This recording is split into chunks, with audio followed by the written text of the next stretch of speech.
welcome everyone to this fundraiser. Thank you so much for coming. This is really a special night for us, and we appreciate everyone who's taken the time out to support this project. We have a fabulous group of speakers here. These people are extremely dedicated. I'm honored to be on the same, sharing a screen with them. They're all worked tirelessly for other people than themselves. What a shocker.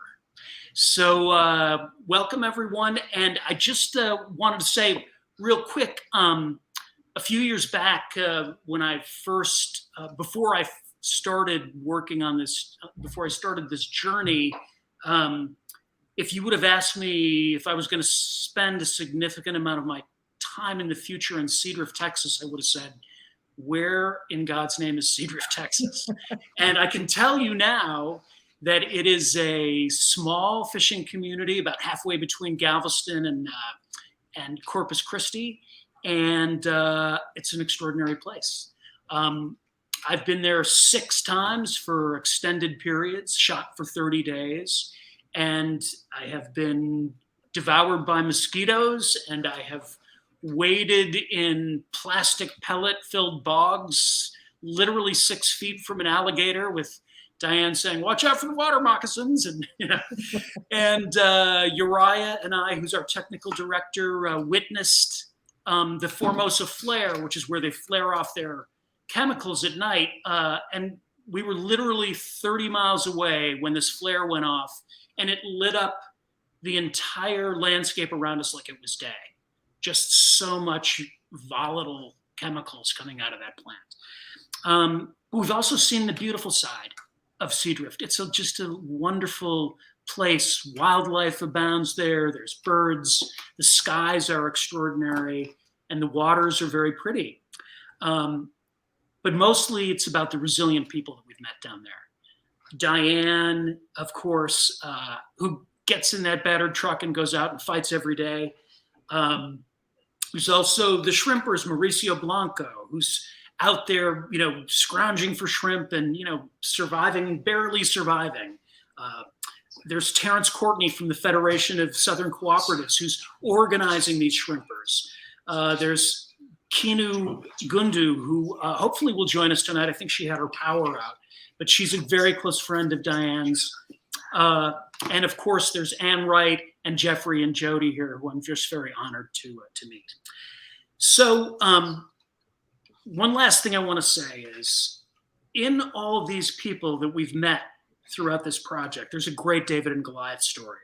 It's a titanic struggle that's really loaded with twists and turns and intrigue. It's got whistleblowers and backroom deals and betrayals and late night toxic gas releases and mysteries. Who was the one who shot Diane's dog from a helicopter, and who shot at Dale when he was fishing? And it's got a 57-day hunger strike and cancer victims and families breaking up. We've even got a chase scene where Diane chased a corporate scoundrel up and down the East Coast for trying to make him accountable for the terrible pollution that he engendered. And of course, it's got the greatest, the largest fine ever brought by a Clean Water Act lawsuit, brought by a civilian in history. So we've got a great story, and we're very happy that you're here to support it. And that said, we'd like to run for you now. You may have seen it already, but it's the teaser that we've made to give you a good sense of the story and how we're going to tell it.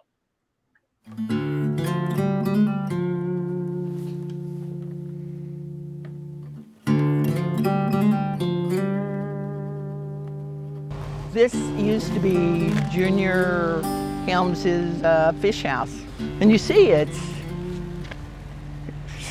slabs of cement. That's all it is.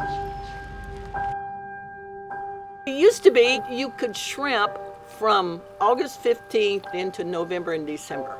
And when we were kids, there were more shrimp caught and exported out of these Gulf waters than anywhere else in the world. How does it feel to be here now? It's sad. It's sad. I mean, it's gone. It's totally gone. The shrimp just disappeared. August 1989. This shrimper, his name was Bill Bailey. He had like 3 different types of cancer. He pitched this newspaper to me. It was the toxic release inventory. And our county, we were #1 in the nation. We had half the toxic waste generated in the state of Texas right there in our county. In the late 60s and early 70s, Alcoa dumped as much as 67 pounds of mercury a day into Lavaca Bay, contaminating what was once a public food source. We've got chemical plants right around here, and each one is discharging 5 million gallons per plant per day into your estuaries. I mean, in this county, the big joke is if you work for Alcoa, you're going to die of asbestosis. If you work for the Union Carbide plant, which is now the Dow plant, you're going to eventually die of liver cancer or brain cancer.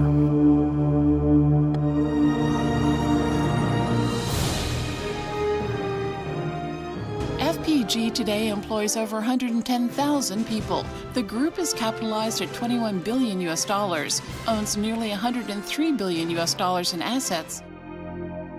They make the resin and stuff that they sell to other companies that make plastic. We've made powder, polyvinyl chloride. And I started telling her that there was pellets in the river. And that's when she realized that there was pellets all over the bay. See there, it's just like pellets all in it. You not only have pellets, you have the powder, and the fish are taking it up. And we found trace amounts of that mercury on some pellets that were 30 miles around the bayshore from contamination sites. I've never had a mare have a stillborn colt, and I had 3. Seals had a calf born with 3 legs. We had some other defects. And I met one of the engineers. I said, you're fixing to get a lawsuit, a federal lawsuit filed against you. Well, I told him that. He took it as a joke.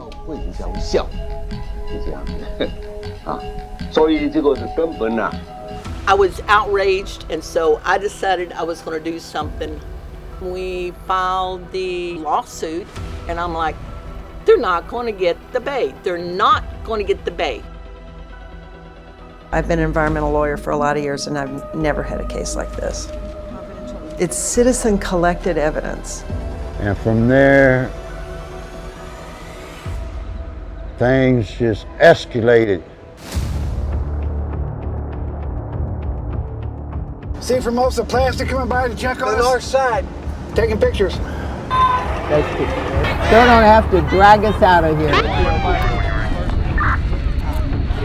And a helicopter came over. I could see it circling my children. And they come running and screaming and crying, Daddy, Daddy. On the sidewalk, everybody! On the sidewalk, everybody! Cross the street, Cross the street! Then they sabotaged my shrimp boat, and it was sinking on me out there in the middle of the bay. They had ripped loose the pump, and I don't swim, But when they push, we don't back down.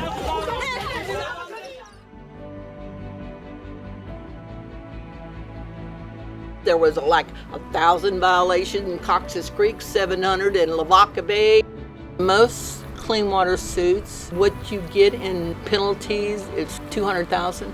Judge Hoyt blew everything out of the water. I mean, he pretty much said that Formosa had no defense. We won $50 million. I can see it reviving the fisheries. I can see it reviving the community.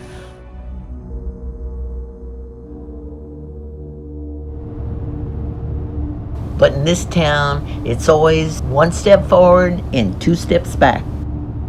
So what's happening is this oil pipeline company named Max Midstream plans to dredge our bay so they can have an oil export hub to get all this West Texas crude to the world market, and they're going to dredge right through the Alcoa's Mercury Superfund site, and it's going to kill the bay.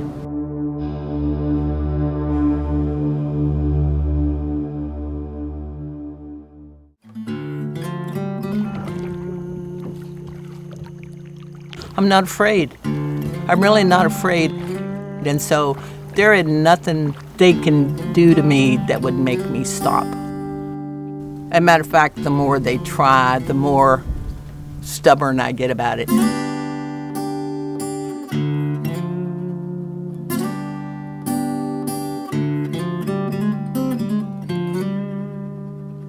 Let's go to Ann Wright, who is a longtime colleague of Diane's and just a wonderful person. We're lucky to have her. So. Well, thank you, Fax. And Fax didn't really introduce himself. He's the director of the film. It's a very good film. All the outtakes that I've seen of it are really great. And it really tells the story of Diane and all of her incredible, incredible work in challenging the biggest chemical companies in the country. And after 25 years or 125 years, I don't know how many years it was, Diane, but Jesus, she picked up all sorts of little plastic crappy things that Formosa had been putting into Matagorda Bay and all of that, took them in big containers to the federal court and showed them right to the judge and said, this is what those companies are doing to our environment. And this is the lawsuit we have against them. And she won $50 million. Not, she didn't get it, but 3 foundations that are now challenging all of the huge chemical companies that are along that Gulf Coast. And no, I'm really pleased to be here. I've known Diane now for 15, 16, 17 years. I met her first in 2005 when Cindy Sheehan went to Camp Casey from a Veterans for Peace convention in Dallas.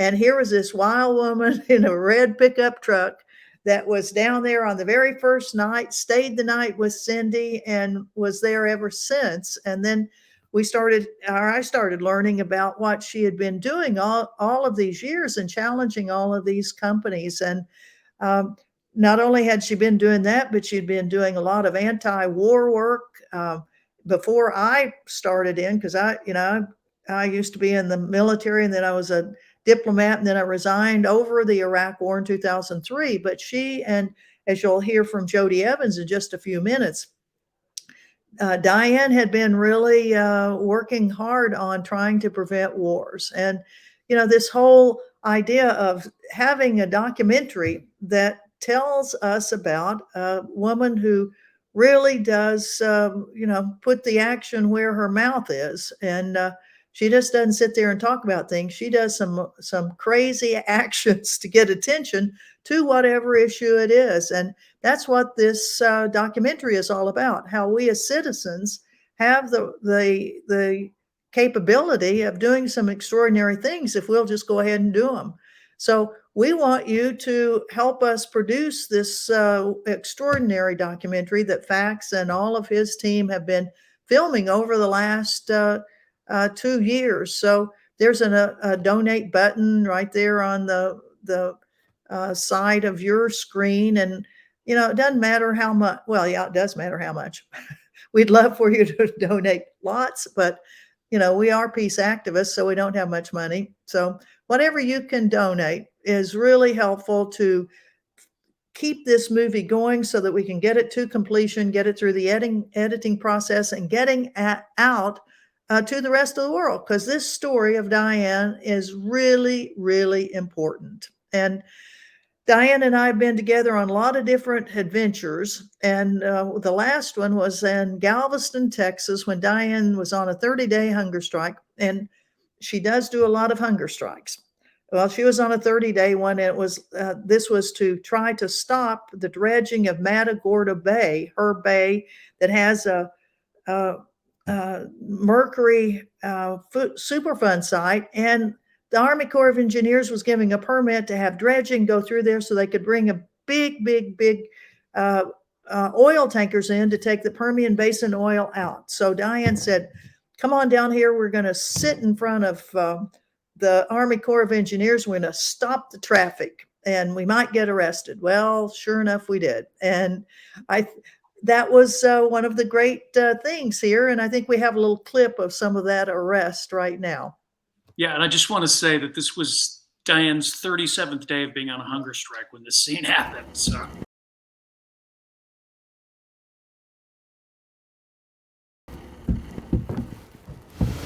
We are on our way to the U.S. Army Corps of Engineers, and we are going to lock down on that boat that's on a truck right in front of us. The bottom line, though, is that we're ready to go. We know what we're going to do. Yeah. We're trying to get attention to the dredging of that bay, and that's the only reason we're doing this. Yeah. I mean, we normally wouldn't be sitting in a stupid-ass boat right now. All right, that's the sign. Let's go. Okay. Let's go.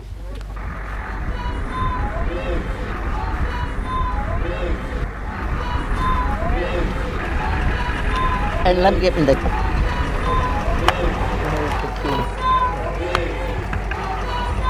There's the key.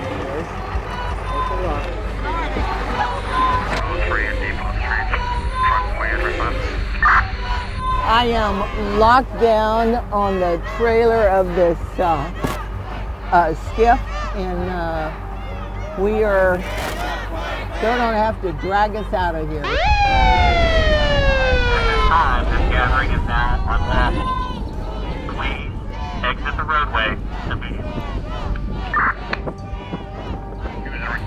Looks good. Let's go. 111 and 110.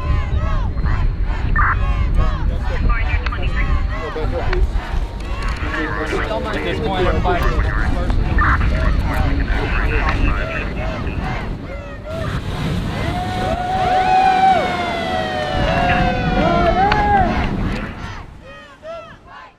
Hi, everyone. We will include the links for all of these clips so that you can see them later.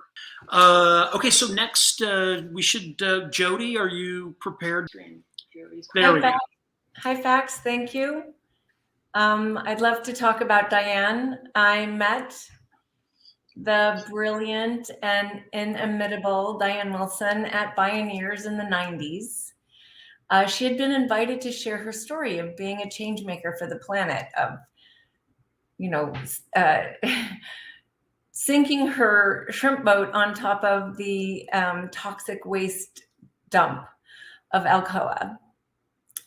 But a year or two later, she was invited again to be the final keynote. At the end of her talk, she said, "A reasonable woman conforms to the world, an unreasonable woman creates change. May we all be unreasonable women." To which I said, hell yes.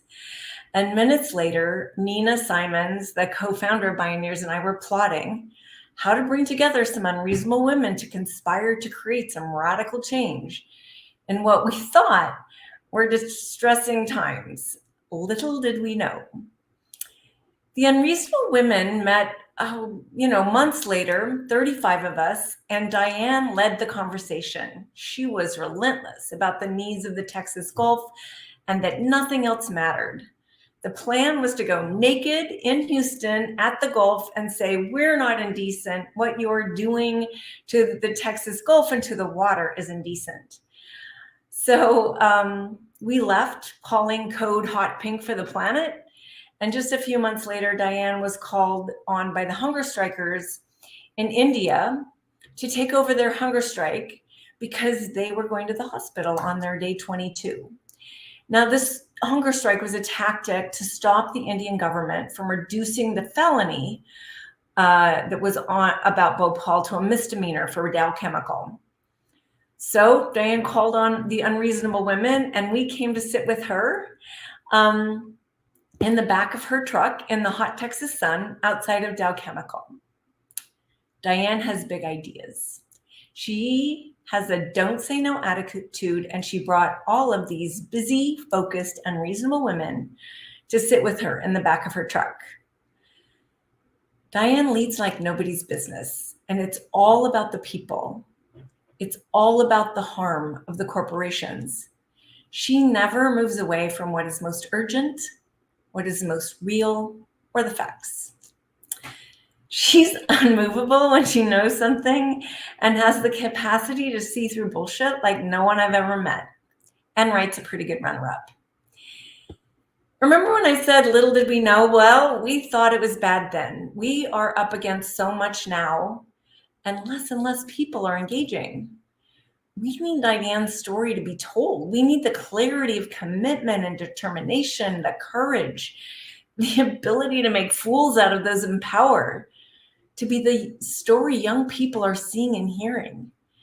We need engagement at this moment in history like we never have. And not about voting.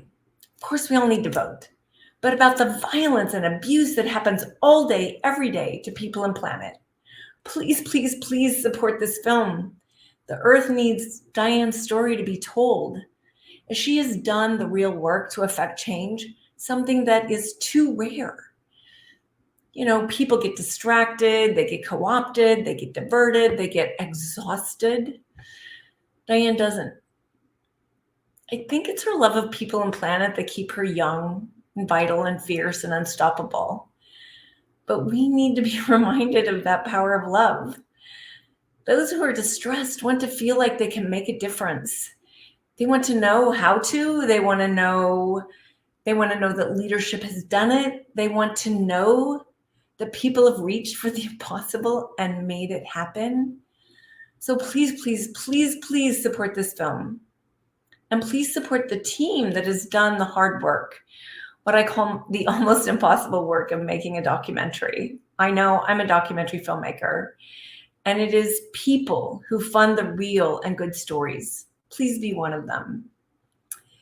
Diane has also been an integral part of our work at Code Pink, because Code Pink, first of all, came out of the gathering of unreasonable women, where Medea and I were two of them. And she's been arrested with this so many times that she got expelled from DC.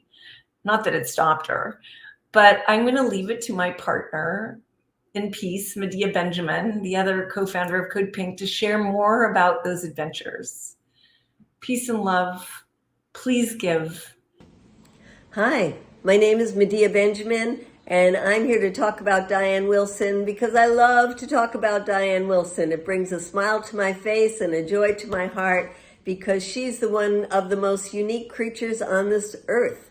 Whether it's her activism taking on the big companies like Formosa, or whether it's her anti-war work, Diane does it in the most creative, amazing, wild ways that you can imagine. Talk about putting your body on the line. For example, I remember we were doing protests outside the White House on Guantanamo, which we've done many times before. And this time Diane said, I'm not going to be outside the White House fence. I'm going to go over the fence. And we said, Diane, no, you can't do that. You can't do that. And she said, oh yeah, I can. I'm actually very good at climbing. And sure enough, Diane climbed and with a little push from friends, got over the White House fence where she was immediately attacked by heavily armed police and dogs, but that didn't faze Diane.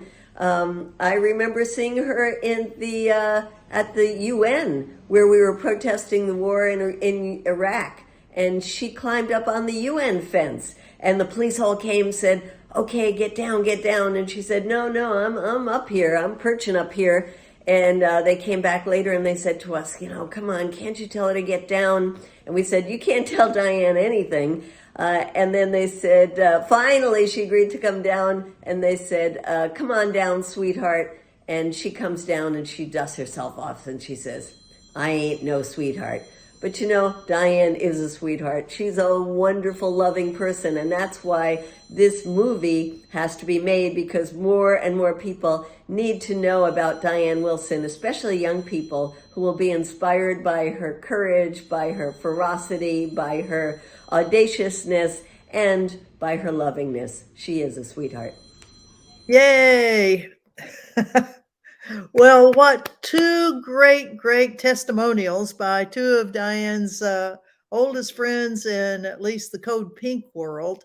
And we want to thank you first for, Jody and Medea telling the stories of Diane over the years. I mean, and there have been some dandy stories, I'll tell you, there have.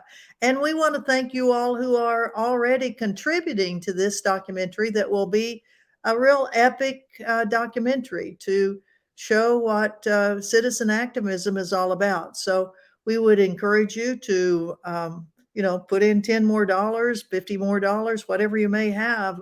Every little bit helps, because we do want to get this film finished and on out there, because as we well know, what's going on in today's world is it's a tough world, and we need all the people that will be, that can hit the streets, write articles, whatever people need to do to, to affect change, particularly change that preserves our planet. Dear old Mother Earth is telling us in no uncertain terms. And today, with the massive, massive hurricane that's hitting Florida, things are just getting more intense as far as the climate and lack of water and big storms and firestorms and forest burning. So, encouraging people to be citizen activists and citizens who take this charge of our own planet very seriously is the reason why Fax Bear and all of his team are making this wonderful documentary about Diane.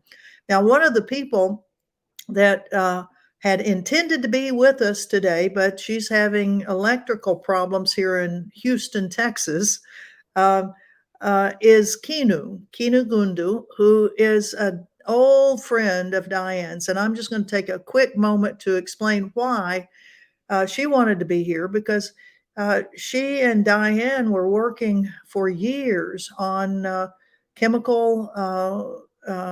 horrible chemical things that Jody mentioned that were going on in India, where Dow Chemical, you remember 4,000 people were killed in Bhopal when a Dow Chemical company plant exploded, and these people were choked to death by the horrible, horrible poisons. And then the Indian government was kind of backing off from challenging the company. Well, Kinu, who is from India, she got in touch with Diane and said, we've got to do something. And will you come and support the hunger strikers there? And let's go after the CEO of Dow Chemical. And so for about a year, Diane and Kinu were traveling around, chasing after the CEO of Dow Chemical.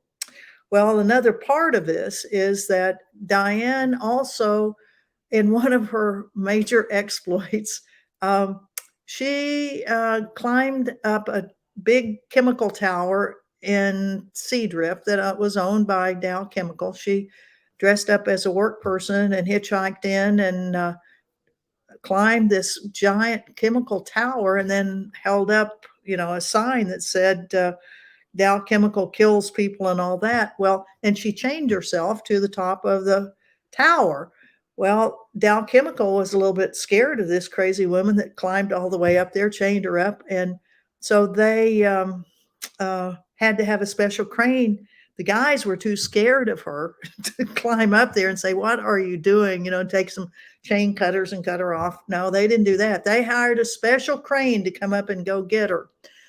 And when she was charged with, disrupting chemical whatevers, trespassing and all that, she ended up getting 120 days in jail in the Victoria County Jail.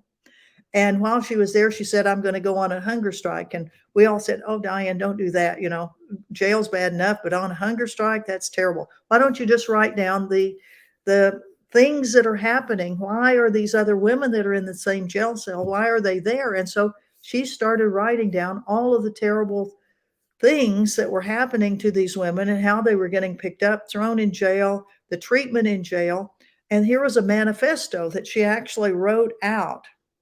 And from that manifesto was created, Diane being the founder of the Texas Jail Project. And it is the only citizen activist organization that really looks at what's going on in the 281 county jails of Texas. And there are horrible things that are going on. Kinu is now the executive director of the Texas Jail Project. And if she had electricity, she'd be here. But she has been with Diane for many, many years on many different aspects of this whole issue of social justice, whether it's environmental justice, whether it's justice in our own penal systems. So Kina would have wanted to been here, and I just wanted to let you know what she is all about.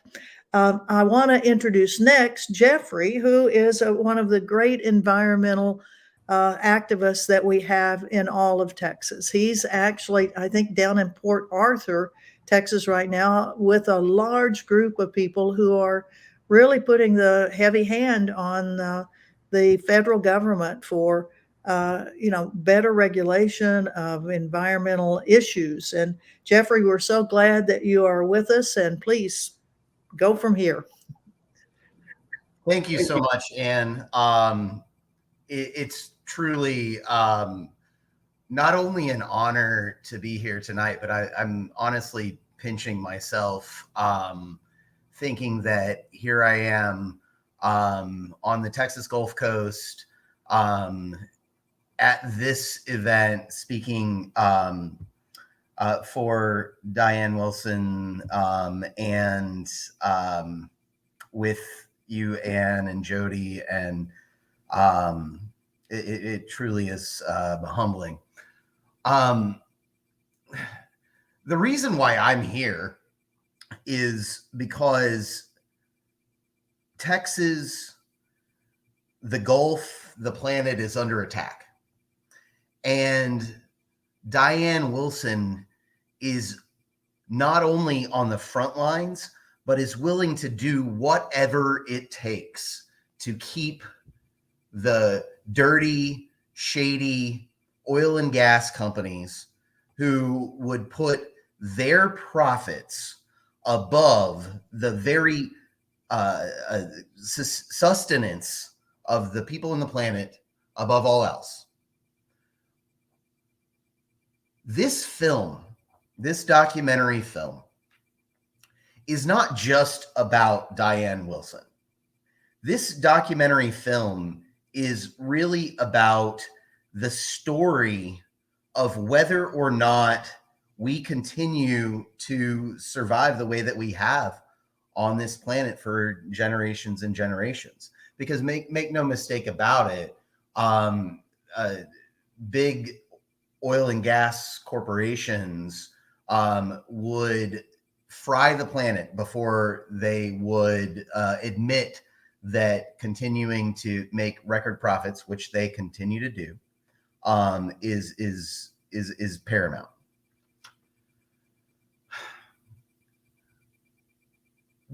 In particular, there is a fly-by-night operation called Max Midstream that is proposing a massive oil export terminal right in Diane's backyard in Matagorda Bay.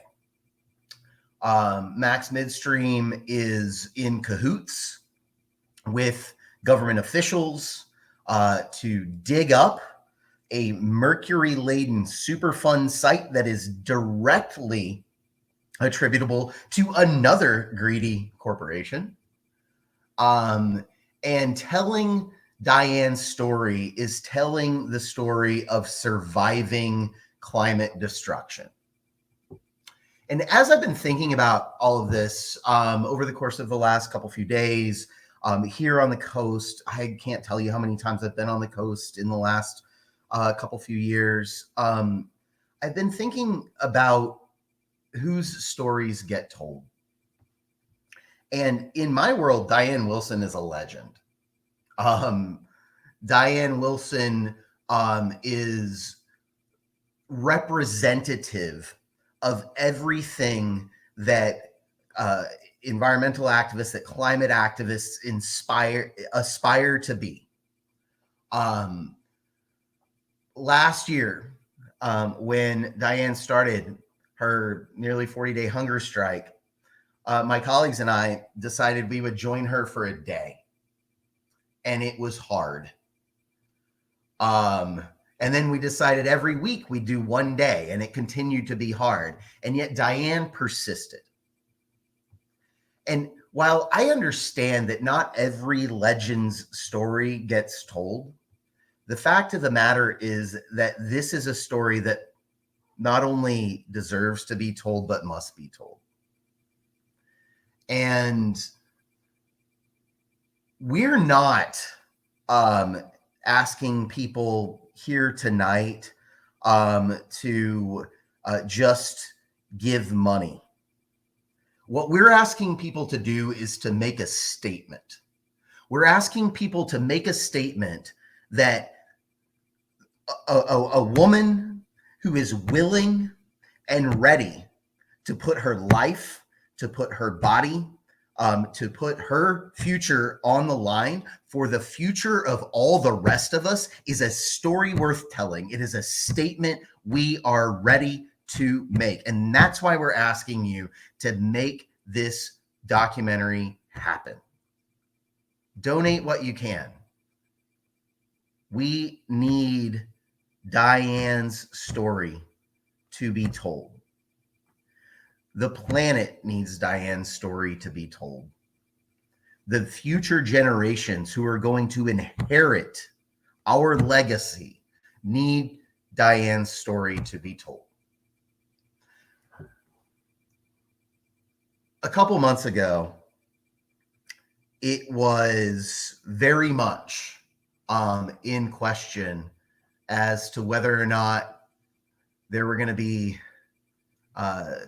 dredge ships sailing into Matagorda Bay, digging up the ship channel, digging up the mercury, poisoning the bay, poisoning the future, putting the little guys who make their living out on the water every day out of work. And Diane said to me, I will chain myself to the front of that dredge boat if that's what it takes. I will put my life on the line if that's what it takes. And that was so moving to think that Diane wasn't, that wasn't rhetoric. Diane will put her life on the line if that's what it takes to do what is right. And so for this unreasonable woman who is willing to do whatever it takes, we ask you to do whatever you can.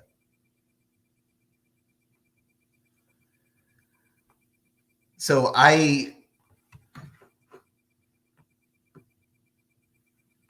can't, again, as I said, I pinch myself thinking that this is what I'm doing right now, which is I'm introducing to you all Diane Wilson.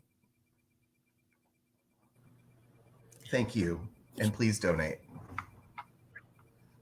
Thank you very much, Jeremy. That's very, very touching. I'm glad you think I'm not ornery, and knowing the truth that I will go that far.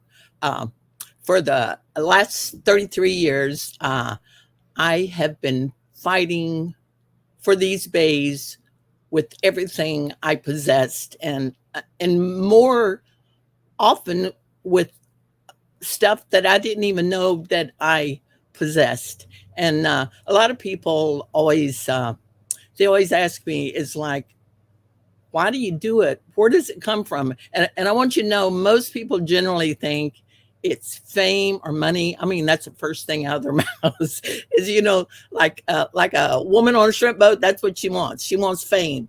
But the truth is that I'm a fourth generation fisherwoman. My family has lived around here probably 130 years. And my grandfather was on the bay. They were fishermen. My dads, my uncles, my brother-in-laws, my cousins.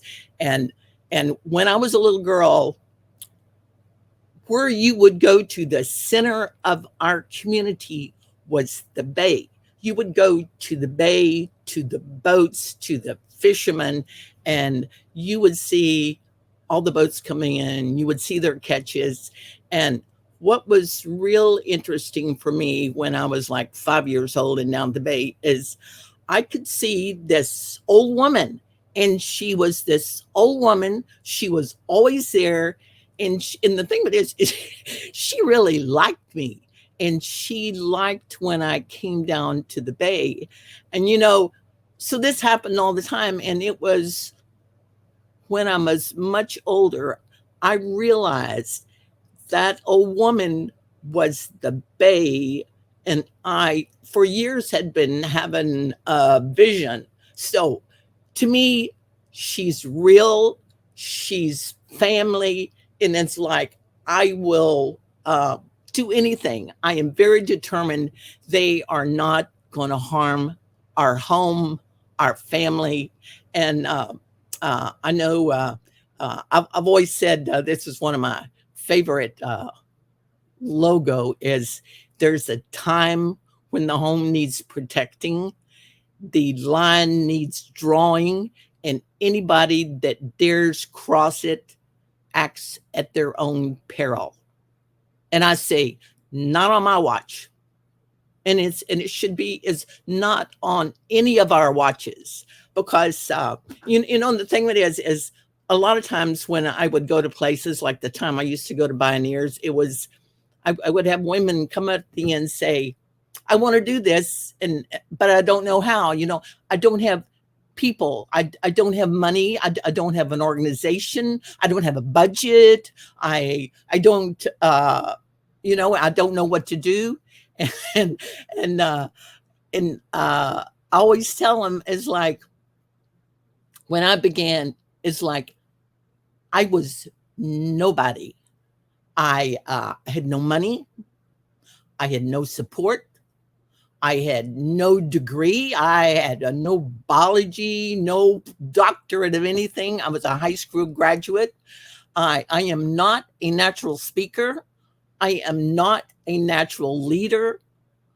I haven't a plan. I don't think I've ever made a plan, but I go by gut instinct. And I always, for the first couple of years when I started being an activist, and I was 40 years old, and I was kind of like a real late bloomer. When you're 40 years old, most people think, for God's sake, get a rocking chair and sit down. But it was like, that's when I began. And I remember when I started having my first meetings, I would have people from Port Lavaca that were a part of Chamber of Commerce, and they would, probably about 10 or 15 of the leaders, the officials, the business people would come to my meeting, and they would say, Diane, you have no order. You don't know the rules of order on carrying out a meeting. They kept saying I was hysterical, that I rambled. And, for a while, because, it takes a while to come into your own. For a long time, well, not for a long time, but for a few years, I kept thinking, there's bound to be someone better at this than I am. I am just not a speaker. I speak reluctantly, and but eventually, as I realized, I was the perfect person because I had a passion and I would not quit. And so that's the funny thing is about it, is that all it takes is passion, the heart. That's where it comes from. And so you love the things you love. And when you love them, you get fierce and you get very unreasonable. So that's why it's important. I think the film's important, is to remind people of the power they have to make change. I sincerely, I am nobody special, and anybody can do this. Just trust yourself and step out. Okay, that's all. Yeah, that's it. That's the heart of this movie. Making change by just being fierce. Anybody can do it. So I just want to say a couple more things about the film. While this film is a portrait of Diane, and we'll dive into what she's done and how important she's been to this community, I don't mean to age you, Diane, but she's been doing it for a very long time. And her life coincides with some of these bigger issues that are happening all over the planet. We've talked about Diane and her work for the Bhopal victims. That's something people need to be reminded of. Bhopal is something that happened. I'd forgotten about it when I started researching this film and found out that actually Diane's connection to that was quite important in her development as an activist, because when Bhopal happened, Americans were so fearful of another Union Carbide gas release that they pressured Congress to make the Community Right to Know Act, which came out as the Toxic Release Inventory, which spurred Diane to be an active activist and to really fight for her community and her bays. So by connecting Diane's life and the life of her forebears to how this petrochemical economy that we've become dependent upon happened, I think is a really important message for people. And it directly connects to Diane's timeline. A few other things that we're going to touch on in the film, and that I've discovered, maybe people know about this, but this was a shocker to me, that you guys, I'm sure, are familiar with Rex Tillerson. Rex Tillerson was CEO of ExxonMobil for many years. He made a huge gas deal with Putin, I think the biggest that had ever been made. He was Trump's first Secretary of State. Well, Tillerson joined a lawsuit against a fracking firm that was trying to put up a water tower near his gated community, in order to, because they didn't want to be bothered with the truck lights and the fracking that was going to happen nearby. If that's not the definition of irony, I don't know what is. But the truth is, after listening to all these people and how passionate they are, we're done with litigating our way out of having fracking near us. You can't NIMBY anymore. There are no more backyards. In fact, it's all our backyard. We're all going to face this. You can't escape it anymore. It snowed microplastics in the Himalayas. They found microplastics in the creatures in the deepest trenches of the Atlantic Ocean. I mean, we're done. We're there. We're entering the most dire parts of this climate change crisis. There's an answer, though, and this film is not a doom and gloom film. This film is about an answer, and that answer is Diane and Ronnie and Dale and David, these folks who go out every day, don't get paid for it, and they collect this evidence of pollution, and they bring it to court, and they win. And so unless we follow their example, unless everybody pays deep attention to what's going on here, we're going to kick that can down the road to our kids and our grandkids. We interviewed a rancher. This guy is no tree hugger, let me tell you. His name is Johnny Duggar. His property abuts the Formosa factory, and he wound up selling his property that had been in his family for, what is it, Diane, 6 generations? Yeah, 160 years. 160 years, because it had become so polluted that he just sold it to Formosa. And that's just a tragedy. That's just a tragedy. So let's do something. Let's get this story out there. Let's let Diane's example, and this isn't to make Diane some sort of hero or superhero. Anybody can do this, but Diane's showing us how to do it. And that is, what was it, Diane, you were saying? I went on a hunger strike because it's the cheapest thing I can do. It was. And you don't need people, just yourself. You don't need people, and you're not eating, so you're actually saving money on groceries. So this example that she's giving for us is a very important message to get out there, and so we just are so thrilled that you've given us so much support. We'd like to try and play one more clip to end this fundraiser. This is something that we put together, and just so you know, the montage at the end of the clip, all of the images in there, these aren't random montages, these aren't random images. These are scenes or segments or sequences that will play in the film. Diane, how many times have you actually been arrested? Actually, I've forgotten. I've had people say 10, 15, and I think one time someone said 50, and it's like, I don't think it was 50. How is it not you're not doing hard time in a penitentiary at this point? I don't know. I get the luck. A luck. I don't know. They forget. I don't know. How many hunger strikes? You've been on 13 hunger strikes? 13 hunger strikes. 13 hunger strikes. Crazy. And the longest was how long? 57 days, I believe, in Washington, D.C. My goodness. How did you feel on day 57? I can't imagine. I actually felt pretty good. You feel better the longer you're on it. Well, the day we shot day 38 of your hunger strike, we came to shoot Diane because we wanted to get her getting into her truck and driving to Galveston, where she was going to get arrested, chain herself to a boat. And again, 38 days on a hunger strike. And so she had a prop coffin that she was going to lay in when she chained herself to the boat at the gate of the Army Corps of Engineers office. And we were like, are you okay with hauling? She goes, hauling that heavy coffin? She goes, oh, yeah, sure, I can do it. And she just grabbed this thing and started off across the lawn. And we were like chasing her with the cameras to keep up with her. So she shoved it in the truck, herself. And she was like, you need another take of that? I don't know if you got it right. And we were like, oh, well, if you could do it again. She's like, sure, I can do it again.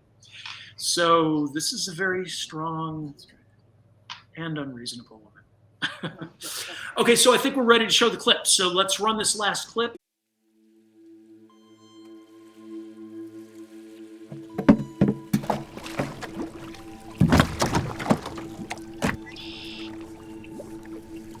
When I started doing this activism, I lost everything.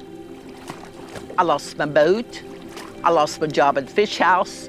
I lost my marriage. I lost that house. I lost friends. Everything. But the funniest thing was, I liked myself. And it was like, that is the weirdest thing, how you can lose it all and gain your soul.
Whole crew up here. Jeffrey, you still there? Thanks for hanging in. Okay, well, again, on behalf of these four amazing people, and then Medea and Jody, and unfortunately Kinu couldn't join us because her power was out in her house. We just want to thank you so much. What are we at donation wise now? Wow, 91.25. You guys, that really warms my heart. Thank you so much. This is making a tremendous dent in our effort to get this film out. So we'll keep you informed as to our progress. We are going to tell the story. We're going to tell it true. We're going to tell it right, and it's going to be an important one. And it's going to inspire people and turn people into activists. That's our goal. Okay, so as we go out, we're just going to play the teaser one more time. Does anybody have anything else they want to say? Jeffrey and Diane, anybody? Yeah. I would like to say something. Never at a loss for words, of course, but What a wonderful opportunity for us to say thank you to Diane for all of her work, and thank you to Fax and all of your team for all of your work to record this so that we all can relive all of the past exploits of Diane Wilson and get ready for the next ones because it ain't over yet. Thank you. Way to go, Ann. And Diane, I can say I'm here in Port Arthur with probably 60, 70 climate activists who would agree with me when I say that you are an absolute inspiration and make us want to keep the fight going. Thank you. Thank you, Jamie. All right, Diane, got anything to say?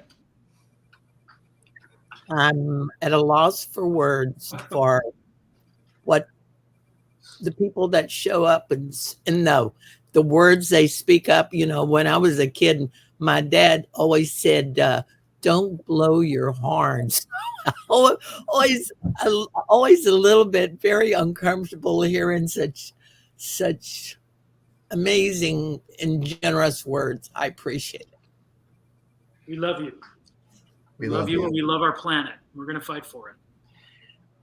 So now, just as a way to leave, we'll play back this teaser, and you guys can enjoy that. And again, thank you so much. We'll be sending individual thank yous out for all these wonderful donations, and let's get this film done.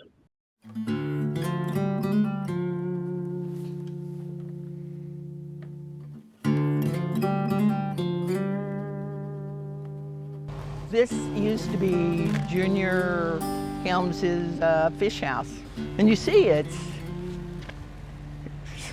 slabs of cement. That's all it is. It used to be you could shrimp from August 15th into November and December. And when we were kids, there were more shrimp caught and exported out of these Gulf waters than anywhere else in the world.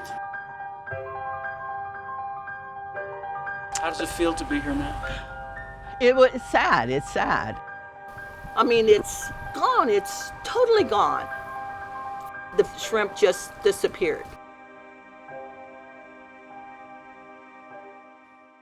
August 1989.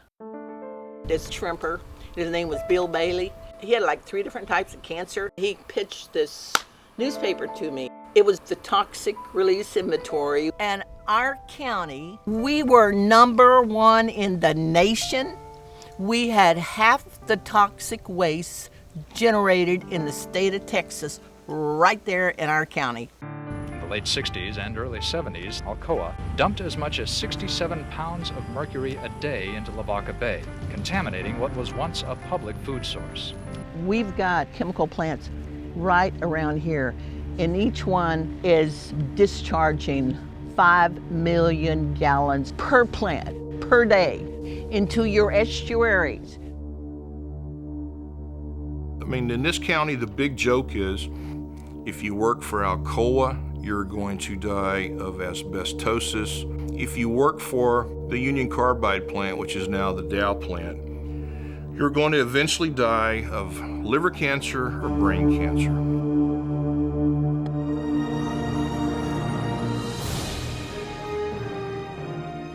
FPG today employs over 110,000 people. The group is capitalized at $21 billion, owns nearly $103 billion in assets. They make the resin and stuff that they sell to other companies that make plastic. We've made powder, polyvinyl chloride. And I started telling her that there was pellets in the river. And that's when she realized that there was pellets all over the bay. See there, it's just like pellets all in it. You not only have pellets, you have the powder, and the fish are taking it up. And we found trace amounts of that mercury on some pellets that were 30 miles around the bayshore from contamination sites. I've never had a mare have a stillborn colt, and I had 3. Seals had a calf born with 3 legs. We had some other defects. And I met one of the engineers. I said, you're fixing to get a lawsuit, a federal lawsuit filed against you. Well, I told him that. He took it as a joke.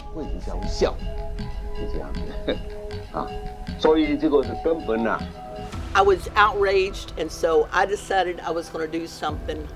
We filed the lawsuit, and I'm like, they're not going to get the bait. They're not going to get the bait. I've been an environmental lawyer for a lot of years, and I've never had a case like this. It's citizen collected evidence. And from there, things just escalated. See Formosa plastic coming by to check on us? The north side. Taking pictures. They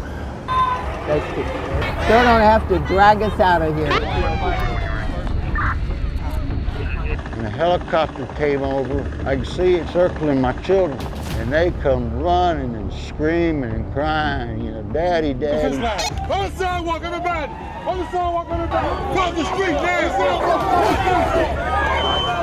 Cross the street! Then they sabotaged my shrimp boat, and it was sinking on me out there in the middle of the bay. They had ripped loose the pump, and I don't swim, you know. But when they push, we don't back down.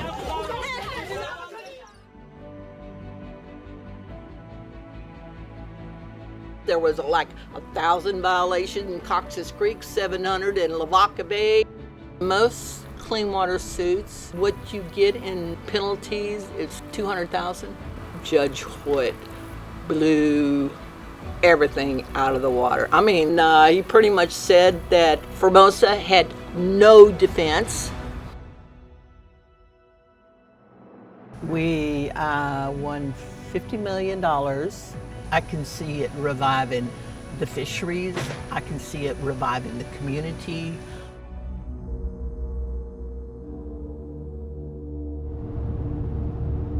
But in this town, it's always one step forward and two steps back. So what's happening is This oil pipeline company named Max Midstream plans to dredge our bay so they can have an oil export hub to get all this West Texas crude to the world market, and they're going to dredge right through the Alcoa's Mercury Superfund site, and it's going to kill the bay.